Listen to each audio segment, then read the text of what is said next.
दोस्तों आज तारीख हो गई 18 सितंबर 2023 के साथ ही दिन हो गया सोमवार को। तो आइए बिना देर किए देखते हैं फटाफट आज के मुख्य समाचार। नए संसद भवन के एंट्री गेट पर लगे हैं हाथी घोड़े गरुड़ के स्टैचू, भारतीयता और वस्तु शास्त्र से है कलेक्शन। नए संसद भवन में मंगलवार 19 सितंबर से विशेष सत्र की कार्यवाही शुरू होगी। नए निर्मित इस भवन की वास्तुकला न केवल गुलामी के प्रतीकों से मुक्ति दिलाने का संकेत है, बल्कि इसमें भारतीय वास्तुकला और सांस्कृतिक विरासत की हजारों साल पुरानी झलक भी देखने को मिल रही है। इसमें एंट्री के लिए 6 द्वार बनाए गए हैं। पहले 3 द्वार पर अश्व, गज और गुरु की प्रतिमा है। हिंदी में इनका नाम ज्ञान द्वार, शक्ति द्वार और कर्म द्वार रखा गया है। इन एंट्री गेट का इस्तेमाल उपराष्ट्रपति, स्पीकर और प्रधानमंत्री करेंगे। हर द्वार पर लगी जानवरों की शानदार प्रतिमाओं के सांस्कृतिक महत्व को दर्शाती एक स्क्रिप्ट भी लगी है। इस स्क्रिप्ट में जानवरों के महत्व को दर्शाया गया है। यहाँ आपको बताते हैं कि प्रवेश द्वार पर लगाई गई अलग अलग जानवरों की प्रतिमाओं का सांस्कृतिक महत्व क्या है। गज द्वार। नए संसद भवन की उत्तर दिशा में गज द्वार है, जहां रविवार 17 सितंबर को उपराष्ट्रपति जगदीप धनखड़ ने तिरंगा फहराया।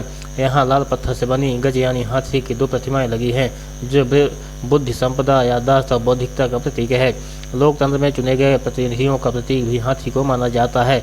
उत्तर दिशा का संबंध बुध ग्रह से है, जो बुद्धिमत्ता का प्रतीक है। बुद्ध का स्वामी कुबेर को कहते हैं, जो धन के देवता, इसलिए उत्तरी गेट पर हाथी की प्रतिमा स्थापित की गई है। इस तरह से बाकी 5 प्रवेश द्वार पर भी अलग अलग जानवरों की प्रतिमाएं हैं, जो भारतीय संस्कृति में शौर्य, वीरता और शुभ का प्रतीक है। अश्व द्वार। साउथ गेट पर अश्व यानी घोड़े की प्रतिमा बनाई गई है। इसे ताकत, मजबूती और गति का प्रतीक माना जाता है। यह उड़ीसा के सूर्य मंदिर से प्रभावित है, साथ ही गुणवत्तापूर्ण शासन का भी प्रतीक है। गरुड़ द्वार। पूर्वी प्रवेश द्वार पर गुण की प्रतिमा अंकित है। यह विष्णु की सवारी है और शासन से लोगों की अपेक्षाओं का प्रतीक माना जाता है। इसके अलावा इसके पूर्व दिशा में लगे होने की वजह है कि इस दिशा का संबंध सूरज से है, जो आशा, जीत और सफलता का प्रतिनिधित्व करता है। मकर द्वार। एक अन्य द्वार पर मकर की प्रतिमा लगी है। यह एक पौराणिक जलीय जीव है, जो विभिन्न जानवरों के शारीरिक अंगों को जोड़ता है। यह विविधता की एकता के भारतीय संस्कृति का प्रतिनिधित्व करता है। शार्दुल गेट। इसी तरह से शार्दुल गेट है ऐसा जानवर है जो सभी जीवित प्राणियों में सबसे शक्तिशाली और लगातार विकसित होता माना जाता है। यह देश के लोगों की शक्ति को समर्पित करके बनाया गया है। हंस द्वार। हंस द्वार पर हंस की प्रतिमा है। यह विवेक और आत्मज्ञान का प्रतीक माना जाता है। हंस की खासियत होती है कि वह केवल 7 स्वतंत्रताओं को चुनता है। लाख बुराइयों में अच्छाई को चुनने के प्रतीक हंस को पूर्वी द्वार पर अंकित किया गया है। मकर, हंस और शार्दुल द्वार का प्रयोग सांसदों और पब्लिक के लिए किया जाएगा। नई संसद में मंत्रियों के लिए कमरों का आवंटन। आज 18 सितंबर से विशेष सत्र से पहले नई संसद में मंत्रियों के लिए कमरों का आवंटन कर दिया गया है। इससे संबंधित एक सूची सामने आई है। नए संसद में गृह मंत्री अमित शाह पर अपर ग्राउंड फ्लोर के रूम नंबर G33 में, तो रक्षा मंत्री राजनाथ सिंह कमरा नंबर G34 में बैठेंगे। केंद्रीय मंत्री स्मृति ईरानी को इसी फ्लोर पर कमरा नंबर G8 आवंटित किया गया है, जबकि केंद्रीय मंत्री पीयूष गोयल को G30 नंबर वाला कमरा दिया गया है। सड़क परिवहन राजमार्ग मंत्री नितिन गडकरी को अपर ग्राउंड फ्लोर में कमरा नंबर G31 आवंटित किया गया है। वहीं वित्त मंत्री निर्मला सीतारमण को G12 और केंद्रीय कृषि और किसान कल्याण मंत्री नरेंद्र सिंह तोमर को G11, विदेश मंत्री एस जयशंकर को। अगर संसद की नई बिल्डिंग की बात करें तो इसका नींव साल 2020 में रखी गई थी, जबकि साल 2023 में इसका उद्घाटन किया गया है। ये बिल्डिंग पुराने संसद भवन के बिल्कुल बगल में बनी हुई है, जिसे टाटा प्रोजेक्ट ने बनाया है। केंद्र सरकार ने सेंट्रल विस्टा प्रोजेक्ट के तहत नए संसद भवन को बनाया है, जिसमें आधुनिक सुविधाएं हैं। इस संसद भवन में राज्यसभा और लोकसभा दोनों ही जगह अधिक सांसदों के बैठने की जगह है, जबकि संयुक्त सत्र के लिए 1280 सांसद एक साथ बैठ सकते हैं। करीब 900 करोड़ रुपए के बजट में बनाया नया संसद भवन आधुनिक सुविधाओं से लैस है, जिसमें म्यूजियम, पुस्तकालय, संसदों के लिए अन्य विशेष सुविधाएं हैं। देखिए अगली बड़ी खबर। हाथ में संविधान, 7वें मंत्री और संसद। नई संसद तक पीएम मोदी मंगलवार को करेंगे पैदल मार्च। पीएम नरेंद्र मोदी मंगलवार को नए संसद भवन तक पैदल जाएंगे। उनके साथ अन्य मंत्री व सांसद भी मौजूद होंगे। इस दौरान प्रधानमंत्री के हाथों में संविधान की पुस्तक भी होगी।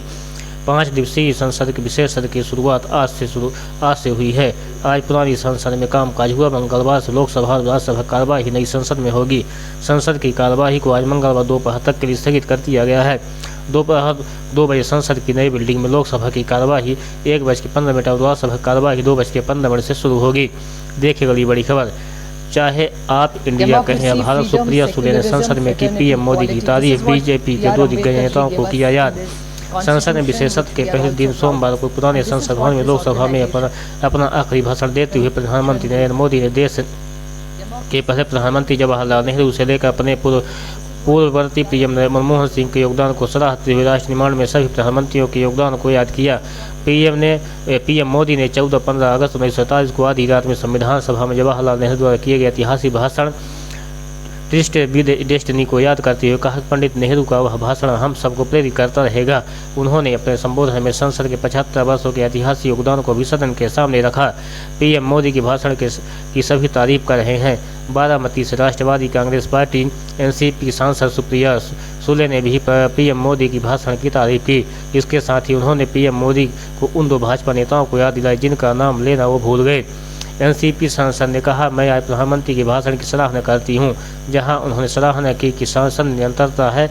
इस देश के निर्माण में पिछले 7 दशकों में विभिन्न लोगों ने योगदान दिया है, जिसे हम सभी समान रूप से प्यार करते हैं। चाहे आप इसे इंडिया कहें या भारत, यह आपका अपना देश है। हम सभी यहीं पैदा हुए हैं, हम सभी यहाँ आकर धन्य हैं। बारामती से सांसद सुप्रिया सुले ने आगे कहा, मैं उन 2 लोगों को रिकॉर्ड पर रखना चाहूँगी जिनका आज भाजपा ने उल्लेख नहीं किया है, जिनसे मैं अपने संसदीय कार्यों में अत्यधिक प्रभावित रही हूँ और जो भाजपा से आते हैं। मुझे अब भी लगता है कि वे सबसे बड़े नेताओं में से एक थे, असाधारण सांसद थे जिनका हम आदर करते थे। सुषमा स्वराज, अरुण जेटली, वे लगातार सहकारी संघवाद की बात करते रहे। सुले ने संसद की पुरानी इमारत की विरासत और इसमें कायम लोकतांत्रिक मूल्यों की सराहना करते हुए केंद्र सरकार से महाराष्ट्र में सिंचाई या बैंक घोटालों की जांच शुरू करने का भी अनुरोध किया। राष्ट्रवादी कांग्रेस पार्टी ने संसद ने बात पीएम मोदी के भाषण के संदर्भ में कही, जहां उन्होंने कहा था कि एनसीपी का मतलब नेचुरली करप्ट पार्टी है। कभी सोचा नहीं था कि देश इतना मान सम्मान देगा।